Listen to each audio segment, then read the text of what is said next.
엊그제 새벽 기도에 오던 중에 라디오에서 어떤 사람의 찬송이 흘러나왔습니다. 얼마나 은혜스럽던지 속으로 따라 부르는데 같이 가던 양하영 교수께서 쫑얼거립니다. 무슨 찬송을 저렇게 불러? 음정이 너무 떨어진다. 아니 무슨 고약한 말이? 남은 그 찬송에 은혜를 받고 있는데 찬물을 쫙 끼얹게.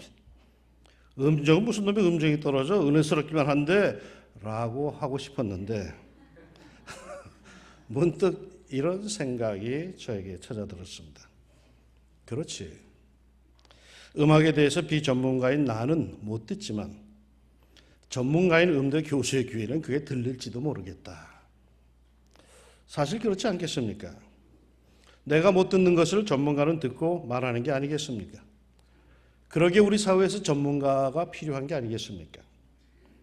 우리는 진실 앞에, 진리 앞에 겸허해야 하는데 나이 들수록 고집만 늘어나서 자기 머릿속에 한번 입력된 것은 앞뒤 생각할 것 없이 죽어도 옳다고 때를 씁니다. 한 번쯤은 내가 듣지 못하는 것을 저희는 들을 수도 있겠구나. 내가 보지 못하는 것을 저희는 볼 수도 있겠구나 하면은 더욱 겸손한 삶의 자세로 진리와 진실 앞에 무릎을 꿇을 수 있는데 우리는 대부분 그저 교만과 고집으로 알지도 못하고 보지도 못하면서 패망의 길을 계속 고집스럽게 달려가는 경우들이 참 많습니다. 오늘 성경 본문에도 그런 전형적인 사람이 나옵니다. 사울은 유대인입니다. 바리새파 사람이죠. 유대 최고의 학벌인 가말리엘 문화에서 율법을 공부했습니다. 특별히 유대인이면서도 다소라고 하는 이방 도시에서 태어나서 자랐습니다. 그곳에서 당대 세계의 학문이며 문화였던 헬레니즘을 공부하여서 오늘날로 말하면 그저 철학 박사 정도의 학위를 갖고 있는 사람입니다. 이 정도로 공부하고 지식이 있는 사람이라면 그가 세상을 보고 판단을 하고 말하는 것들은 잘못된 일이 별로 없을 겁니다. 그러기에 나름대로 역사와 현실과 종교의 안목을 갖고 있는 이 사울이 이러한 세상적인 눈으로 예수를 볼 때에 그것은 매우 우스운 짓거리였습니다. 그가 보는 예수는 갈릴리 촌사람이었고 불황무식하시며 백성들을 선동하여 속인 사기꾼이었고 유대교 정통에 도전을 했던 이단자였으며 결국은 십자가에 처형당한 부끄러운 죄인이었습니다. 그 자신이 갖고 있는 안목으로 볼 때 예수는 그렇게 형편없는 그런 존재였습니다. 더군다나 이제는 죽어버린 이 땅에서 없어져 버린 그런 과거의 사람이었습니다. 그런데 어느 날부터인가 예수의 제자들을 중심으로 예수가 살아났다는 소문이 퍼지고 그가 정말 하나님의 아들이었다는 소문이 들리기 시작합니다. 예수에 대하여 이토록 부정적인 생각을 갖고 있던 자칭 지식인이요 엘리트 의식이 가득 차 있던 이 극우파 사울이 그것을 그대로 둘 수가 없었습니다. 그래서 사울은 예수를 전하는 사람들을 잡아다가 죽이고 변절시키고 핍박하는 것을 자신의 하나님에 대한 충성으로 사명으로 삼았습니다. 그러기에 스데반이 억울하게 돌에 맞아 죽을 때에도 곁에서 태연하게 바라보며 즐길 정도의 여유와 잔인함이 그에게 있었습니다. 어떻게 이렇게까지 할 수 있을까요? 자기가 보기에 자기가 배우고 경험한 바에 근거하여 사실을 볼 때에 예수는 사기꾼이고 예수를 믿고 추종하는 것은 혹세무민하는 악한 일이었기 때문입니다. 그래서 유대 땅도 아닌 이방 땅, 외국의 도시 다메섹에 예수 믿는 유대인들이 있다는 소식을 듣고 그들을 잡아서 예루살렘으로 끌고 와서 처형을 하려고 다메섹으로 열심히 달려가고 있었습니다. 그 도중에 그런 엄청난 체험을 합니다.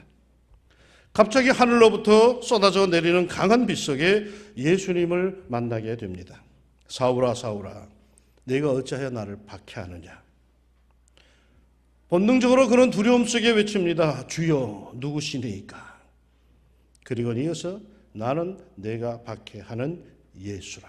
분명한 소리가 들려옵니다. 그의 이 대답에 그의 종교, 학문, 안목, 삶 전부가 거기서 무너져 버리고 맙니다. 그토록 없다고 주장하던, 그토록 사기꾼이라고 주장하던 예수를 단 한 번 인격적으로 만남으로 그동안의 모든 것들이 근거를 잃어버리고 말았습니다. 이것을 상징적으로 말해주는 것이 8절입니다. 사울이 땅에서 일어나 눈을 떴으나 아무것도 보지 못하고 사람의 손에 끌려 다메섹으로 들어가서 사흘 동안 보지 못하고 먹지도 마시지도 아니하니라. 눈은 떴지만은 아무것도 보지 못했습니다. 그가 그동안 보던 눈은 이른바 육신의 눈이었습니다. 그가 판단하는 것은 육신의 눈을 통해 들어오는 데이터를 갖고 판단하는 육신적인 판단이었습니다. 강한 빛을 만나면 아무런 소용이 없는 그런 육의 눈에 의한 육신적 판단이요, 육신적 열심이요, 육신적 식견이었습니다. 이러한 제한적인 육신의 눈을 갖고 하늘의 것을 말하는 성도들을 괴롭히고 주의 이름을 부르는 자들을 결박하고 핍박하였던 것입니다. 우리의 육신의 눈, 우리가 본다고 하는 이 눈, 얼마나 불완전하고 유약한 것입니까? 똑바로 본다고 하지만 보지 못하는 것이 육신의 눈이며 뻔한 한계를 갖고 있는 것이 육신의 눈입니다. 일전에 음식을 잘못 먹은 적이 있습니다. 급체를 했죠. 갑자기 하늘이 빙글 돌기 시작합니다. 모든 육체가 흐물흐물하게 보입니다. 내가 이러면 안 되지 하며 정신을 차리고 똑바로 보려고 하였지만은 허사였습니다. 내 정신은 똑바르고 의지도 똑발랐지만은 시력이 나빠진 것도 아니었는데 하늘은 여전히 빙글빙글 돌았고 사물들은 흐물거렸고 하나가 둘 셋으로 보이기 시작합니다. 왜 그럴까요? 눈을 통해서 들어온 것이 뇌에 전달이 되었지만은 뇌신경에 이상이 생겼기에 똑바로 보지만은 똑바로 인식이 되지 않는 것입니다. 제대로 두 눈을 부릅뜨고 보면은 뭐 합니까? 그것을 읽을, 그것을 해석할, 그걸 이해할 뇌에 이상이 생겼으면 그 아무런 소용이 없는 거죠. 어디 그뿐이겠습니까? 생명과 색을 구분하지도 못하죠. 분명히 색을 보면서도 색을 모릅니다. 총천연 세계, 컬러풀한 세계가 펼쳐지는데도 그에게는 늘 흑백이죠. 이러한 육신의 눈으로 보이지 않는 영의 세계, 진리와 진실의 세계를 논한다? 보지도 못하고 경험해 보지도 못한 세계를 과연 논할 수 있겠습니까? 사울은 강한 빛으로 맹인이 되었습니다. 햇빛이 아닙니다. 이 빛은 창조의 빛입니다. 창세기 1장에 나오는. 그동안 그가 육신의 눈으로 보고 느끼던 것들이 모두 상실되고 맙니다. 그러나 그가 다시 눈을 뜨게 되었을 때 그는 비로소 새로운 시야를 갖게 됩니다. 그의 눈에서 비늘 같은 것이 벗겨지며 그는 보기 시작했는데 그가 보게 된 것들을 후일에 에베소 1장 17절 이하에서 이렇게 말을 합니다.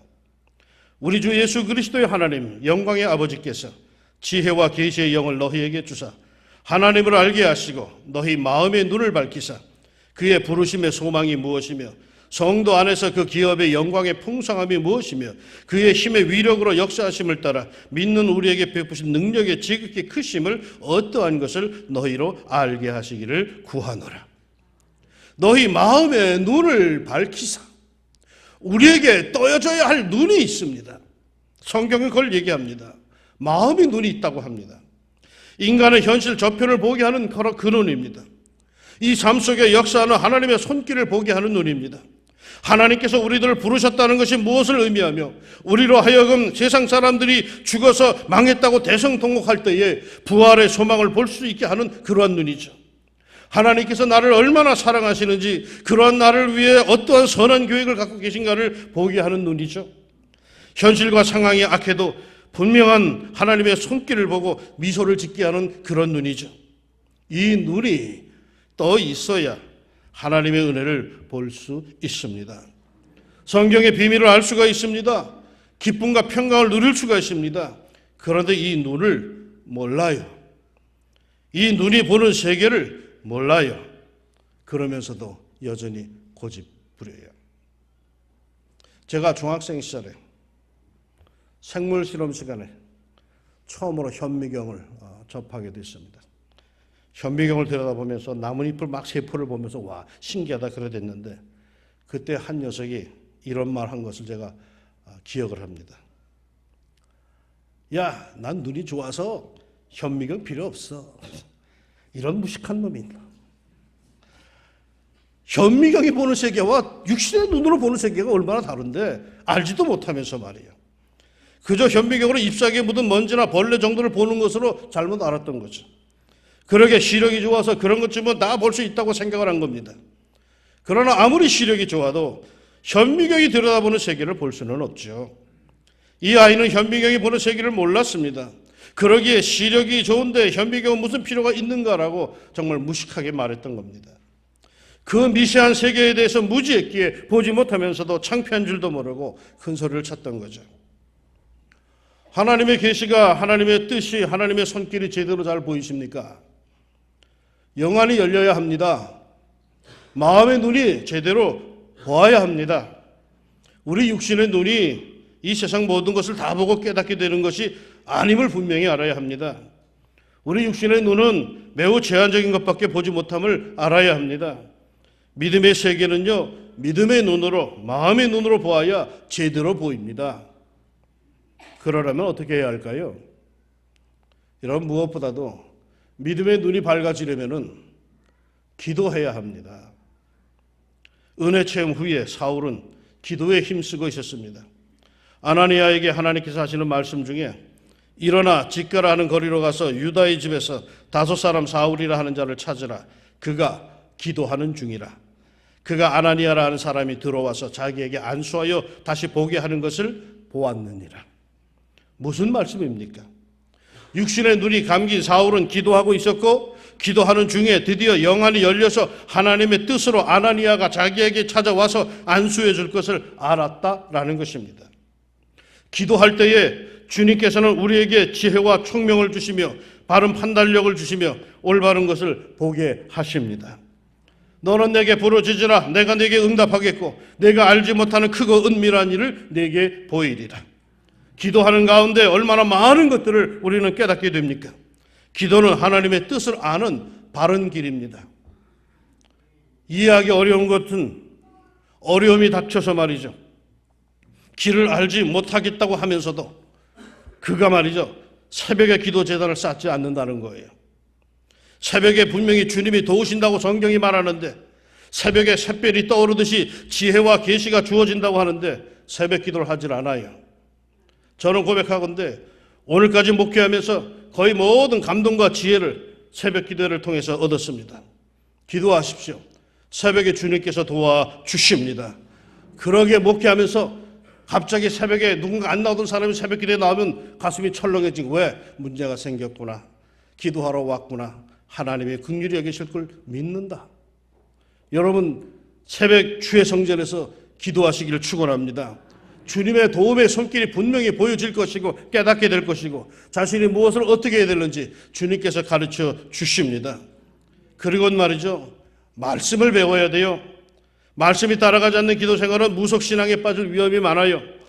기독교는 말씀에 근거한 종교입니다. 하나님께서 말씀을 통하여 주로 깨닫게 하십니다. 사울은 세례를 받았다라고 오늘 본문이 끝났죠. 세례를 받았다는 것은 예수가 누구인지 배웠다는 뜻입니다. 예수가 누구인지도 모르는 사람에게 세례를 주진 않죠. 그는 기도만 한 것이 아니라 말씀을 배웠고 그 결과 예수를 그리스도로 고백하여서 세례를 받았습니다. 말씀을 공부하지 않기에 세상적인 말을 합니다. 세속적인 가치 판단이 여전합니다. 하나님의 말씀을 배우십시오. 성경을 공부하고 묵상하십시오. 그 말씀이 어느 순간에 내게 말을 하기 시작합니다. 오늘 오후부터 시작되는 심령부흥의 이런 기회입니다. 하나님께서 내게 말씀하시기 위해 베푸신 시간입니다.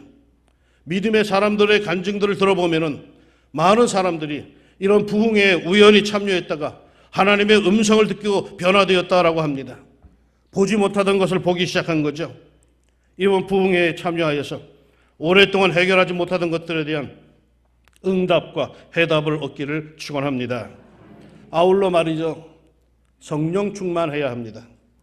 성령님은 하나님의 뜻을 압니다. 고린도전서 2장 10절에 보면 오직 하나님이 성령으로 이것을 우리에게 보이셨으니 성령은 모든 것 곧 하나님의 깊은 것까지도 통달하시느니라.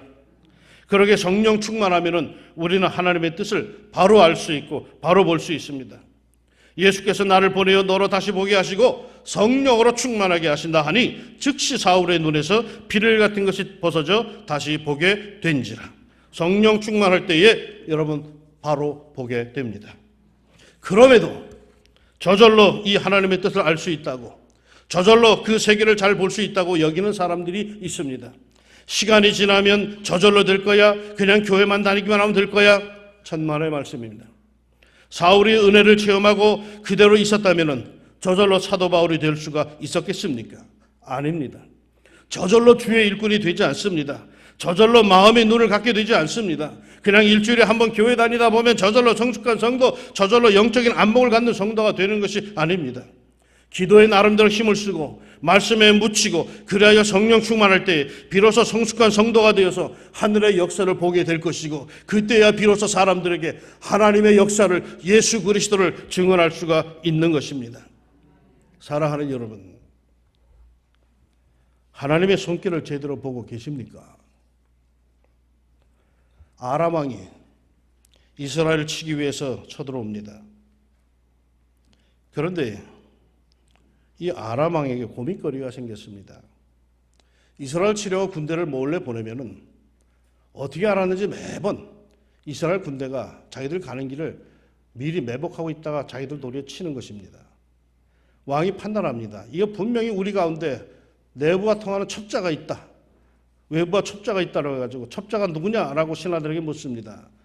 그런데 한 신하가 이렇게 얘기해 줍니다. 우리에게 첩자가 있는 게 아닙니다. 이스라엘에 엘리사라고 하는 선지자가 있어서 우리가 어디로 가든지 간에 그가 미리 알아가지고 군대를 매복시키고 있습니다. 그러자 아람 왕이 그러면 이스라엘 치기 전에 엘리사부터 처치하자 해가지고 밤중에 온 군대를 엘리사의 집에 보내서 그 엘리사의 집을 둘러싸게 합니다. 아침에 일어나 문을 열어본 엘리사의 종 게하시, 시급하여서 놀라 두려워합니다. 아하, 내 주여, 우리가 어찌하오리까? 아람의 군대가 온통 둘러 진을 치고 있으니 어떻게 하면 좋겠습니까? 이에 엘리사가 이렇게 말을 합니다. 열왕기하 6장 16절에 있는 말씀입니다. 대답하되 두려워하지 말라.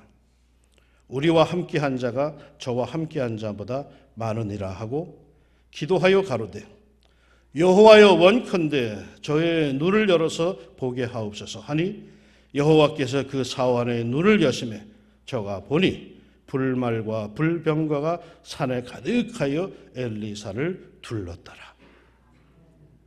자신의 삶을 둘러 진치고 있는 불말과 불병거를 볼 수 있는 눈이 열리기를 소망합니다.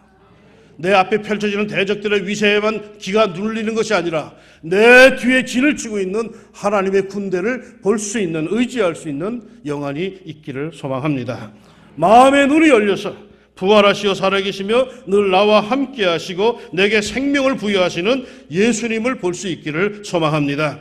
그 든든한 하나님의 섭리와 인도하신 보호하심의 손길을 볼 수 있기를 진실로 바랍니다. 로마로 가던 배가 지중해의 무서운 태풍에 휘말려서 모두가 죽게 됩니다. 큰일 났다고, 죽게 됐다고 모두가 두려워할 때, 모두가 절망할 때에 사도 바울은 이 손길을 보고 일어나 외칩니다. 여러분이여 안심하라. 나는 내게 말씀하신 그대로 되리라고 하나님을 믿노라. 현실의 세계 그 너머의 하나님의 인도하심의 손길, 여러분에게도 그 손길을 볼 수 있는 눈이 열리기를 주의 이름으로 축원합니다. 기도합시다. 눈에 들어오는 것만은 복음, 그것만을 믿겠다고 고집을 피웁니다. 보기 전에는 내가 절대로 믿지 않겠다라고 합니다. 하나님이 우리에게 얼마나 어리석은지를 알게 하여 주시고, 하나님이 우리의 눈을 뜨게 하여 주시되 마음의 눈이 뜨게 하여 주시고 영의 눈이 떠지게 하여 주시옵소서. 내 삶을 둘러 진치고 있는 이 적군들의 모습, 세상적인 그러한 모습 속에서 두려워 벌벌 떨지 않게 하여 주시고, 영안이 떠졌을 때에 내 뒤에 진을 치고 있는 하나님의 군대 불말과 불병거를 볼 수 있게 하여 주시고 담대하게 앞으로 나아갈 수 있는 하나님의 군사로 살게 하여 주시옵소서. 어차피 우리 앞에 펼쳐지는 건 내 뜻대로 되는 건 아닙니다. 하나님이여, 그러나 하나님의 뜻을 이루어야겠사오니 주님의 군대를 의지하며 하나님의 도움의 손길을 바라보면서 용기 내어 나갈 수 있는 하나님의 자녀들이 되게 하옵소서. 오늘도 우리에게 주신 은혜를 감사합니다. 믿고 의지하고 나가오니 주여, 기도할 때마다 보게 하시고 말씀을 펼칠 때마다 길이 보이게 하여 주시고 성령의 충만한 가운데 하나님의 뜻을 깨달아 승리할 수 있는 주의 백성들이 되게 하옵소서. 예수님의 이름으로 기도합니다. 아멘.